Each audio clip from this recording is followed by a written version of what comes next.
Olá, Marco Antônio Villa, muito obrigada por ter vindo ao 1964. Eu que agradeço o convite. Villa, o seu livro, que tem um nome comprido, Ditadura Brasileira, 1964-1985, a democracia golpeada à esquerda e à direita. Decorei! Está criando partido, não está apostando no golpe. Não, criando grupo, mas um partido revolucionário, por forte influência cubana, com base nos soldados, cabos, marinheiros e sargentos das Forças Armadas e com o intuito golpista estatal. E aí a influência nefasta, a Revolução Cubana fez um mal danado à América Latina, ao Brasil em particular, que era desprezar a política e apostar na solução armada, e solução armada não há política. Então você tinha o Brizola, tinha o Jango com sua proposta de golpe, tentou várias vezes, né? Inclusive impondo o Estado, tentando impor o Estado de sítio em 63. Não conseguiu, teve de retirar a medida. Depois tinha sua proposta de golpe. Tinha a Ligas Camponesas e o Movimento Revolucionário de Tiradentes, que era seu braço armado, que em 62 foram descobertos, a imprensa toda noticiou, 7 campos de treinamento guerrilheiro do Julião com dinheiro cubano. E sabe-se que é dinheiro cubano porque caiu um avião, foi aberta a mala diplomática e lá tem as provas dessa ligação. O PCdoB manda em março de 64 o primeiro grupo guerrilheiro treinar na China, né? O PCB também apostava no golpe, na velha tradição de 1935. Isso só para falar, eu citei mais de 10, entre direita e esquerda, aqueles que naquela conjuntura apostavam numa solução de força tal. Por isso que a democracia ela era golpeada à direita e golpeada à esquerda. Claro que haviam aqueles, muito poucos, e que não conseguiram buscar uma saída negociada. Um deles, um célebre deputado federal do PTB, Francisco Santiago Dantas, que buscava uma solução reformista e articulada. Mas ele estava muito doente e acabou falecendo em agosto mesmo de 64. Então nós temos uma conjuntura em que levar ao golpe era a tradição. E 64 imaginava-se, quando você vai à conjuntura, que era uma intervenção cirúrgica de curta duração. Ou seja, você tira o presidente, assume o presidente da Câmara dos Deputados, que era o sucessor legal, o Ranieri Mazzilli, ele governa até a eleição feita pelo Congresso em seguida, 10 dias depois, do Marechal Castelo Branco, que no discurso de posse foi muito claro. Disse, o meu mandato termina a 31 de janeiro de 66, que era quando o mandato era de 5 anos, quando começou o mandato de Jânio, 31 de janeiro de 61, 31 de janeiro de 66, e garantiu as eleições de outubro de 65. E quando nós chegamos a 64, 64 é uma continuidade do positivismo, né? É bom lembrar que a ditadura brasileira estatiza a economia. Estatizou a economia. Por isso que tem gente que não conhece história, que primeiro compara o Brasil à Argentina, a ditadura argentina. Tem de ser preso, chamar o PROCON, preso no sentido histórico, não preso. Tem de chamar o PROCON porque não conhece nada de história. Não há nenhuma relação entre o regime brasileiro e o regime argentino. Lá desestatizou, aqui estatizou.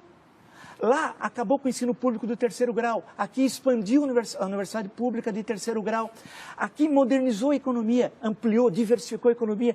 Lá a indústria foi duramente, quase que destruída, a indústria argentina. Então, se você for comparar, as bases ideológicas da ditadura brasileira eram uma e da Argentina, por exemplo, eram outras tal. Isso quer dizer que não havia contato entre os governos? Não, havia pouco, muito pouco contato. Há uma carta apócrifa, publicada por Jack Anderson no Washington Post, uma carta do Figueiredo, tal, que era apócrifa. Qualquer historiador lê aquilo, até o Figueiredo assina o nome errado, tal. Pega aquele texto. Essa relação, a tal da Operação Condor, nunca existiu com ligação no Brasil. O que há são ligações individuais. Por exemplo, a polícia do Rio Grande do Sul com a polícia uruguaia. Célebre caso, Universindo Dias e Lilian Celiberti, né? Então, que era do Partido da Vitória do Povo, foram sequestrados em Porto Alegre e levados a Montevidéu. Mas esses casos, que ocorrem também logo depois de 76 com o golpe na Argentina e algo depois em 73 no Chile. Mas o que eu insisto muito em destacar é que o período 64, 68, na questão que você colocou, como é possível chamar de ditadura? Ele precisa mudar o dicionário. O conceito de chamar o Bobbio, se fosse possível chamá-lo, e mudar o conceito de ditadura no dicionário de política. Por quê? Nós tivemos em 64, em 68, eleições diretas para governadores em 65, outubro, para 11 estados, porque não era coincidente as eleições, com o quadro partidário anterior. Que ditadura tem eleições no qual a oposição ganha, por exemplo, em 2 estados chaves, Guanabara e Rio de Janeiro? Tivemos eleições em 66, tivemos eleições em 68, que ditadura tem passeata dos 100 mil? Como tivemos no Rio de Janeiro, você nem começa a fazer a passeata. E teve a passeata dos 100 mil. Que ditadura tem os festivais de música popular que nós tivemos aqui no Brasil entre 64 e 68? Que ditadura tem o movimento artístico, o teatro, por exemplo, que nós tivemos no período teatro de contestação? A interpretação mais comum, vamos dizer, a respeito desses assuntos de outros historiadores que passaram por aqui, é que, por exemplo, em relação à vida cultural, ela foi formada durante o período anterior à ditadura e ela se espalhou ali a despeito do general-presidente. E assim, enfim, em geral, o entendimento... Pois é, mas não teve censura? Muito pouca. O Show Opinião, por exemplo, que é de 64, teve depois algumas mudanças da principal, primeiro foi a Nara, depois a Maria Bethânia e tal. Você teve algumas... É que você combinou, não é democracia. Aí que é necessário ver os conceitos. Nós temos o período 64 a 68, é uma combinação de autoritarismo com resquícios da ordem democrática da Constituição de 46. Então, nós temos um mix que explica esse período 64-68. Explica, por exemplo, a publicação de romances como Quarupi, do Antônio Calado, né? O teatro, a oficina, a arena e não só. Explica o cinema, né? O cinema. É bom lembrar que a ditadura queria lembrar filme, para apoiar o cinema nacional. Eu queria saber que ditador na América Latina criou uma empresa para apoiar o filme nacional. Mas vê como que a coisa é diferente aqui. Então, período 68, 78. Agora, veja a contradição. Por isso que a gente não deve temer. Se construiu uma leitura do regime militar que me parece muito equivocada. Se o AI-5, como é sabido, vigorou de 13 de dezembro de 68 a 31 de dezembro de 78, em 74, nós tivemos uma eleição relativamente livre para o Senado. O Brasil tinha 22 estados. O MDB, a oposição, ganhou em 16, perdeu em 6. Na verdade, perdeu em 5, e no Maranhão era candidato único da Arena. Né? E o que aconteceu?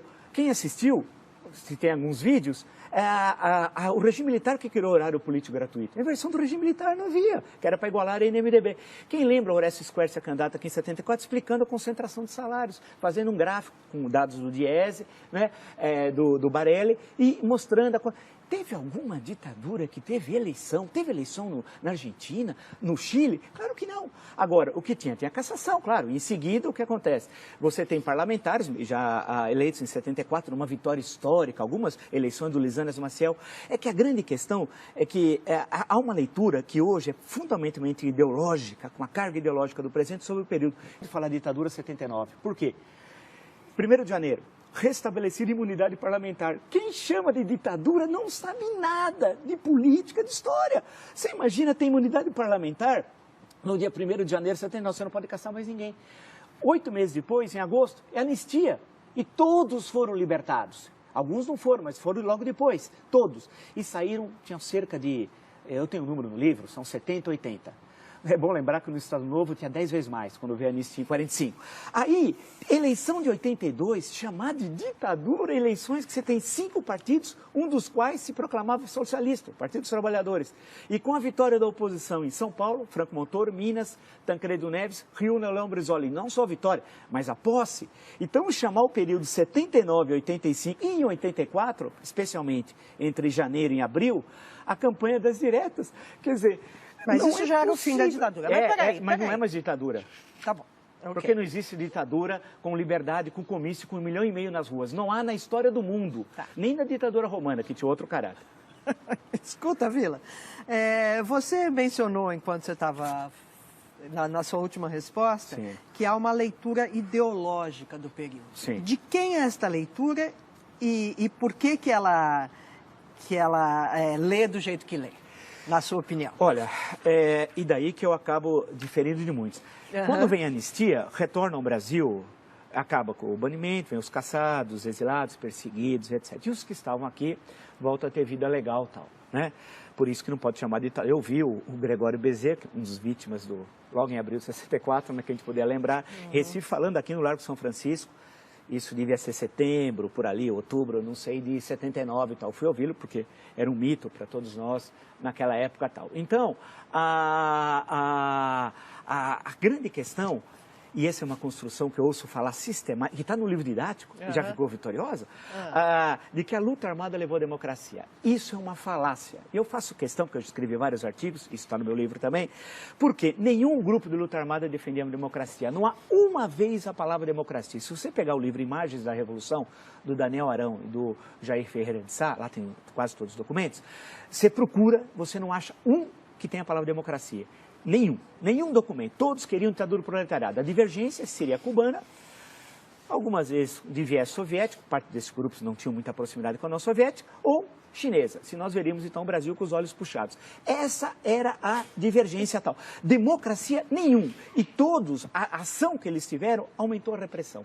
Estimularam as ações dos porões e tal. A construção, a luta pela democracia não foi feita por esses que se dizem vencedores. Esses são os derrotados. Os vencedores foram os parlamentares do MDB, que ninguém fala. A luta heróica de vereadores, deputados estaduais, federais, senadores. E eu no meu livro resgato 2 só.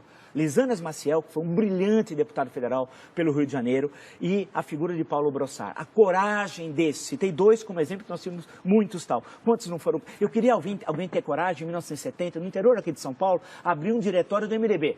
O padre na missa ia falar, não se misture com aquele homem perigoso que abriu o diretório do MDB e tal. Então esse é o MDB.